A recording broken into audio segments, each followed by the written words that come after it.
से शुरू किया, कश्मीर तक चले, 4000 किलोमीटर चले और हजारों लोग हमारे साथ चले। उसकी जरूरत क्यों पड़ी?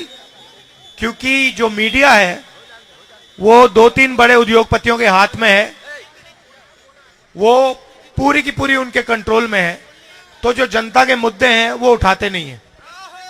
तो इसीलिए हमने कन्याकुमारी से कश्मीर तक यात्रा की। जब हम उस यात्रा पे थे, बहुत सारे लोग हमारे पास आए, कहते हैं देखिए आप कन्याकुमारी से कश्मीर तो चल लिए, मगर बाकी स्टेट्स का क्या होगा? बंगाल, झारखंड, छत्तीसगढ़, नॉर्थ ईस्ट के जो प्रदेश हैं, गुजरात, इनका क्या होगा? तो आपको दूसरी यात्रा करनी चाहिए। तो इसलिए हमने मणिपुर से महाराष्ट्र दूसरी यात्रा शुरू की। इसमें हमने न्याय शब्द जोड़ दिया। अब न्याय क्यों जोड़ा? क्योंकि इस देश में जो नफरत फैल रही है उसका कारण अन्याय है। किस प्रकार का अन्याय? आर्थिक अन्याय, सामाजिक अन्याय, किसानों के खिलाफ अन्याय, युवाओं के खिलाफ अन्याय। देश में 40 साल से सबसे ज्यादा बेरोजगारी आज है। भैया इस बाजे को ऑफ करिए। 40 साल से सबसे ज्यादा बेरोजगारी आज है। आपको मालूम है कि हिंदुस्तान में पाकिस्तान से दुगनी बेरोजगारी है। यहां पे 23% है युवाओं की, वहां पे 12% है। तो तकरीबन दुगनी बेरोजगारी हिंदुस्तान में है।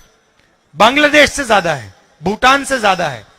क्यों? क्योंकि नरेंद्र मोदी जी ने जो छोटे उद्योग हैं, छोटे व्यापारी हैं, छोटे बिजनेसेस हैं, उन सब को खत्म कर दिया। कैसे? जीएसटी और नोटबंदी से। तो इससे भयंकर बेरोजगारी फैली है। दूसरा अन्याय सामाजिक अन्याय। इस देश में पिछड़े लोग कितने हैं? 50%। आदिवासी कितने हैं? 8%। दलित कितने हैं? 15%। कितना होता है? 73 होता है। अब आप देखो, मीडिया की बड़ी बड़ी कंपनी की लिस्ट निकालो, मालिकों की लिस्ट निकालो, 73% में से आपको वहां एक आदमी नहीं मिलेगा। मालिकों की लिस्ट में आपको एक कुशवाहा नहीं मिलेगा, एक माझी नहीं मिलेगा, एक यादव नहीं मिलेगा, एक दलित नहीं मिलेगा, एक आदिवासी नहीं मिलेगा। मीडिया के मालिकों की लिस्ट निकालो, 73% में से आपको एक आदमी वहां नहीं मिलेगा। 650 हाईकोर्ट के जज हैं हिंदुस्तान में। 73% आबादी के पास 100 हैं। ठीक है? हिंदुस्तान को 90 सबसे बड़े ब्यूरोक्रेट चलाते हैं, आईएएस अफसर। वो पूरे बजट को बांटते हैं। 73% आबादी के 3 ओबीसी, 3 दलित और 1 आदिवासी। और अगर आप बजट को देखें तो 6% बजट ये लोग देखते हैं। 73% जनता के अफसर 6% बजट को देखती है, 100 रुपए में से 6 रुपए। और फिर नरेंद्र मोदी जी कहते हैं मैं ओबीसी के लिए काम कर रहा हूं, मैं गरीबों के लिए काम कर रहा हूं। हमने जाति जनगणना की बात उठाई। हमने सिर्फ ये कहा, देखिए जैसे किसी को चोट लगती है, आपको कभी चोट लगी है, अस्पताल गए आप, पहला काम डॉक्टर ने क्या कहा? एक्सरे कराओ। कहा ना कि भैया हाथ टूटा है, लगता है हाथ टूटा है, एक्सरे कराओ। तो हमने कहा कि भैया हिंदुस्तान का एक्सरे करा देते हैं, जाति जनगणना करा देते हैं, पता लग जाएगा पिछड़े कितने, दलित कितने, आदिवासी कितने, गरीब कितने, कितना धन कितने किसके हाथों में है।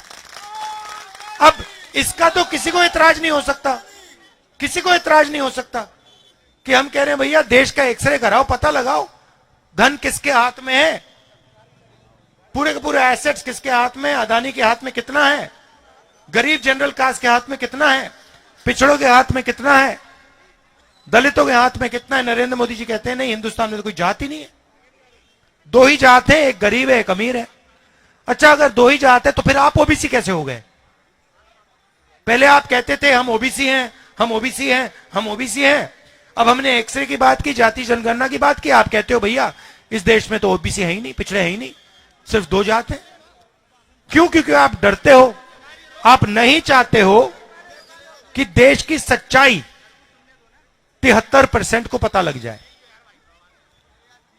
प्राइवेट कॉलेजेस देख लीजिए, उनके मालिक देख लीजिए, 73% में आपको वहां एक नहीं मिलेगा। अस्पतालों के मालिक देख लीजिए, उधर 73% का आपको एक नहीं मिलेगा। तो कहा जाता है कि आपको भागीदारी दी जा रही है। नरेगा की लिस्ट निकालो भैया, डिस्टर्ब मत करो, नरेगा की लिस्ट निकालो आप, ठीक है, मजदूरों की लिस्ट निकालो, उसमें आपको 73% दिख जाएंगे। ये जो सड़क बनाते हैं इनकी लिस्ट निकालो, इनकी लिस्ट में आपको सब दिख जाएंगे। यहां आपको पिछड़े दिख जाएंगे, दलित दिख जाएंगे, आदिवासी दिख जाएंगे। तो मैं सिर्फ यह कह रहा हूं कि अगर मजदूरों की लिस्ट में 73% दिख सकते हैं तो बड़े बड़े उद्योगपतियों की लिस्ट में क्यों नहीं दिख सकते? स्कूल कॉलेज की लिस्ट के मालिक में क्यों नहीं दिख सकते? इन्होंने क्या गलती की है? इनमें क्या कमी है? और ये 73% है। इनको आपने कहा, पहले क्या होता था? पहले इनके लिए रास्ता बनता था। कैसे बनता था? पब्लिक सेक्टर हुआ करता था। आपको याद होगा BHEL, HEL ये सब कंपनियां थी, सरकारी नौकरियां लगती थी, इसमें इन लोगों का रास्ता बन जाता था। अब क्या कर रहे हैं? पूरा का पूरा प्राइवेटाइज कर रहे हैं। HL के जो कॉन्ट्रैक्ट है वो अदानी जी को दे रहे हैं। अग्निवीर योजना लागू कर दी। पहले युवा ट्रेनिंग करते थे, सुबह उठते थे, सेना में जाते थे, पेंशन मिलती थी, गांव में इज्जत मिलती थी, कैंटीन मिलती थी, शहीद हो जाता था, शहीद का दर्जा मिलता था, रिस्पेक्ट मिलती थी, आदर मिलता था। सब लोग कहते थे देखिए ये जवान था, ये शहीद हुआ, इसने अपने देश के लिए अपनी जान दी। अब अग्निवीरों को शहीद का दर्जा नहीं दे रहे, कैंटीन नहीं दे रहे, पेंशन नहीं दे रहे। तो 2 लड़कों को एक साथ खड़ा कर रहे हैं। एक को ट्रेनिंग मिलेगी, पूरी ट्रेनिंग मिलेगी, 4 में से 1 को पूरी ट्रेनिंग मिलेगी और 3 को सही ट्रेनिंग भी नहीं मिलेगी, 6 महीने की ट्रेनिंग मिलेगी। अगर वो शहीद हो गया, अग्निवीर शहीद हो गया, उससे कहेंगे भैया, उसके परिवार से कहेंगे देखिए ये तो शहीद ही नहीं है, वो है शहीद, वो जो अग्निवीर नहीं है वो है शहीद। ये अग्निवीर तो शहीद ही नहीं हुआ, इसको ना हम कैंटीन देंगे, ना इसको पेंशन देंगे। तो ये सारे के सारे रास्ते एक के बाद एक 73% के लिए बंद किए जा रहे हैं। तो यही मैं आपके सामने रखना चाह रहा हूं। मेरे मुताबिक यह अन्याय है, आपके खिलाफ। इसलिए मैं आपके सामने यह बात रख रहा हूं कि अगर हमें देश को मजबूत करना है तो 73% जो आबादी है उनको कहीं ना कहीं तो रास्ता मिलना चाहिए। ठीक है, शायद मान लीजिए आप कहें कि भैया नहीं, राहुल गांधी गलत बोल रहा है, हमें हिंदुस्तान की सबसे बड़ी कंपनियों के मालिक नहीं बनना। पता नहीं आपको लगे, आप शायद ये सोचो, फिर आपको नहीं भैया हमें मीडिया के मालिकों की लिस्ट में हमें नहीं चाहिए। तो फिर होगा क्या, मैं बताता हूं आपको। आपका क्या मीडिया में कोई भी मुद्दा उठता है?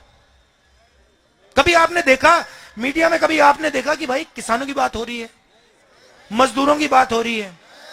कभी आपने देखा? क्यों नहीं? कभी आपने अपने आप से पूछा कि भाई मीडिया में हमारे बारे में बात क्यों नहीं करते? कभी पूछा आपने अपने आप से? आपका उसमें कोई आदमी है ही नहीं। आप रिपोर्टर है भैया, आपकी क्या चलती, कहां चलती है? नहीं नहीं, आप बीबीसी में काम करें मगर आपकी थोड़ी चलती है। आप रिपोर्टर हैं छोटे से, आप मालिक थोड़ी हो।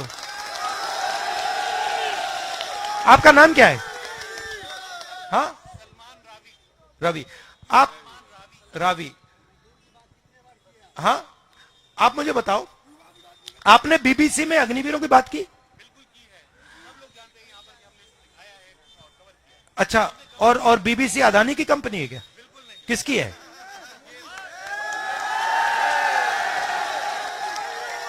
तो आप हमें कह रहे हो कि आप एक विदेशी कंपनी के लिए के लिए काम करते हो। आप मुझे कह रहे हो पब्लिक ब्रॉडकास्टर, आप विदेशी कंपनी है आपकी, है ना? विदेशी कंपनी अग्निवीर की बात कर रही है। अजीब सी दुनिया है। विदेशी कंपनी में हिंदुस्तानी आदमी मुझे कह रहा है कि नहीं भैया हमने उठाया।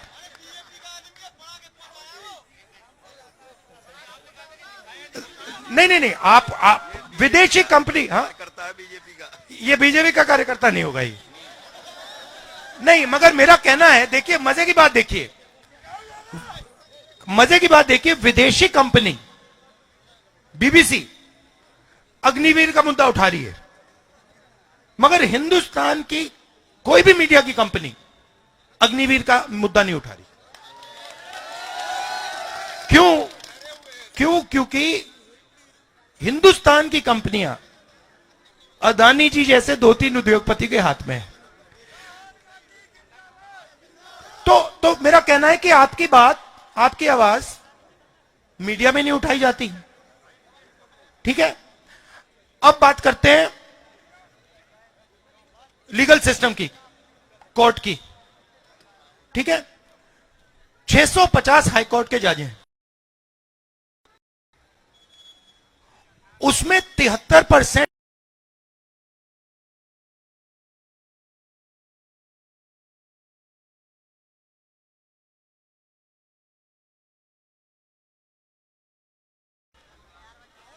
ठीक है, ठहर जाइए, ठहर जाइए, ठहर जाइए। तो मेरा सिर्फ ये कहना है, मेरा सिर्फ ये कहना है कि अगर आप लोग मजदूरों की लिस्ट में हो सकते हो,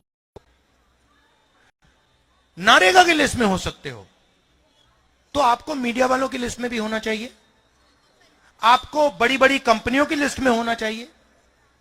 आप किसी भी कंपनी की सीनियर मैनेजमेंट देख लो, जो सबसे मतलब ऊपर लेवल के लोग होते हैं, आपको 73% का एक आदमी नहीं मिलेगा। मैं सिस्टम को जानता हूं, मैंने अंदर से देखा है, मैं आपको अंदर की बात बता रहा हूं। शायद आपको, जहां आप बैठे हो, शायद आपको दिखे भी ना। तो मेरा कहना है थोड़ी सी जागरूकता होनी चाहिए। क्यों? नुकसान किसका हो रहा है? नुकसान आपका हो रहा है, आपको पता भी नहीं लग रहा शायद कितना भयंकर नुकसान आपका हो रहा है। देश का नुकसान हो रहा है। आप कौन हो? आप देश हो। अगर आप 73% हो तो आप देश के 73% हो। और क्या? अब क्या होता है, बीजेपी के लोग कहते हैं भारत माता की जय। सुना होगा आपने, भारत माता की जय, है ना? तो ये भारत माता है क्या? आप ही हो ना? तो अगर मैं कह रहा हूं कि भैया अगर आप भारत माता की जय कर रहे हो तो 73% की जय क्यों नहीं कर रहे हो? 73% की जय करो ना। आप कहते हो भारत माता की जय, ठीक है, बहुत अच्छी बात है, मैं भी कहता हूं भारत माता की जय। तो ये जो 73% लोग हैं, ये जो भारत माता के 73% है, इनको भी कुछ दे दो। तो बस मैं यही कह रहा हूं, और इसलिए हमने भारत जोड़ो यात्रा में न्याय जोड़ दिया। अब किसानों के बारे में बोलता हूं। किसानों की लिस्ट निकालो, उसमें सीधा आपको दिखेगा कि 73% किसानों के दलित, आदिवासी, पिछड़े वर्ग के लोग होंगे, और उसमें थोड़े से जनरल कास्ट के गरीब लोग होंगे, अगर आपने लिस्ट निकाली। अब जो 200 सबसे बड़े अरबपति हैं, पिछले 10 साल में बीजेपी की सरकार ने 16 लाख करोड़ रुपए उनका माफ किया है। 16 लाख करोड़ रुपया। आप 16 लाख करोड़ रुपया समझते हो कितना है? कितना होता है? क्योंकि ऐसा इतना बड़ा नंबर है, आप कहोगे यार ये है क्या, कितना बड़ा नंबर क्या है? तो 16 लाख कितना है बताओ? कोई अंदाजा लगाओ। अच्छा मैं आपको बताता हूं, एक साल में मनरेगा को चलाने के लिए, एक साल में मनरेगा को चलाने के लिए तकरीबन 65,000 करोड़ रुपए लगते हैं। ठीक है, 65,000 एक साल के मनरेगा के लिए। तो 16 लाख करोड़, अब आप समझ गए ना, मतलब 20 साल का नरेगा का पैसा, राइट। अब 16 लाख करोड़ रुपए नरेंद्र मोदी जी ने दे दिया। अब कर्जा माफ करके दिया, मतलब इन उद्योगपतियों ने कर्जा लिया था किससे? सरकारी बैंक से। पैसा कहां से आया? पैसा कहां से आया? नहीं, जीएसटी से, आपके जेब से। तो ये पैसा किसका है? आपका है। जब आपने ये जैकेट खरीदा, आपने 18% जीएसटी दी। अदानी यही जैकेट खरीदेगा, वो भी 18% देगा। जितनी आप दोगे उतनी वो देता है। तो पैसा किसका है? 73% का है, गरीब जनरल कास्ट का है। उसमें से 16 लाख करोड़ रुपए नरेंद्र मोदी ने उनको दे दिए। किसानों का कितना कर्जा माफ किया? एक भी नहीं। तो मैंने सिर्फ यह बात बोली कि भैया अगर आप इनका 16 लाख करोड़ माफ कर सकते हो तो इनका भी 1 लाख करोड़ माफ कर दो। उसमें क्या मतलब, क्या बड़ी गलती है? नहीं, पार्लियामेंट में जवाब आता है, पार्लियामेंट में जवाब आता है, राहुल जी हम किसानों की आदत नहीं बिगाड़ना चाहते। अच्छा, तो किसानों की आदत नहीं बिगाड़ना चाहते मगर अदानी की आदत बिगाड़ना चाहते हो। तो मतलब किसान ने क्या गलती की? और ये किसान है कौन? ये 73% है। अब आपने देखा होगा वहां पे हरियाणा पंजाब में सड़क को ब्लॉक कर दिया है, देखा आपने? वहां पे कीलें गाड़ रखी हैं। अब क्यों गाड़ रखी है मैं आपको बताता हूं। क्योंकि किसान कह रहा है कि देखिए भैया, हमें अनाज के लिए, धान के लिए मिनिमम प्राइस चाहिए। ठीक है, जैसे आप चिप्स का पैकेट खरीदते हो, उस पर दाम लिखा होता है ना, आपने देखा होगा। आपने कभी ये कैमरा खरीदा, उसके पीछे दाम लिखा होता है ना, कि भैया इससे कम का नहीं बेच सकते। पानी की बोतल पे होता है। तो किसान यही कह रहा है, भैया देखो, सब लोगों के प्रोडक्ट पे लिखा होता है भैया इससे कम क्या नहीं बेच सकते, हमें भी दे दो, हमें भी ये मौका दे दो कि भैया हमें भी कम से कम दाम मिल जाए। नरेंद्र मोदी कहते नहीं देंगे, नहीं देंगे हम तुम्हें। अब मतलब क्या गलती है उसकी? वो 24 घंटा वहां काम कर रहा है, खून दे रहा है, पसीना दे रहा है, एक प्रकार से तपस्या कर रहा है, देश के लिए तपस्या कर रहा है, और आप उसको कह रहे हो नहीं भैया, जो चिप्स बनाता है उसको हम सही दाम दिलवाएंगे, जो कोका कोला बेचता है उसको सही दाम दिलवाएंगे, जो फोन बेचता है उसको सही दाम दिलवाएंगे, मगर जो देश की नींव है उसको हम सही दाम नहीं देंगे। क्यों? मगर ये मुद्दे जो है ना, ये आपको मीडिया में नहीं दिखेंगे। आप देख लेना, ये बीबीसी वाले चले गए।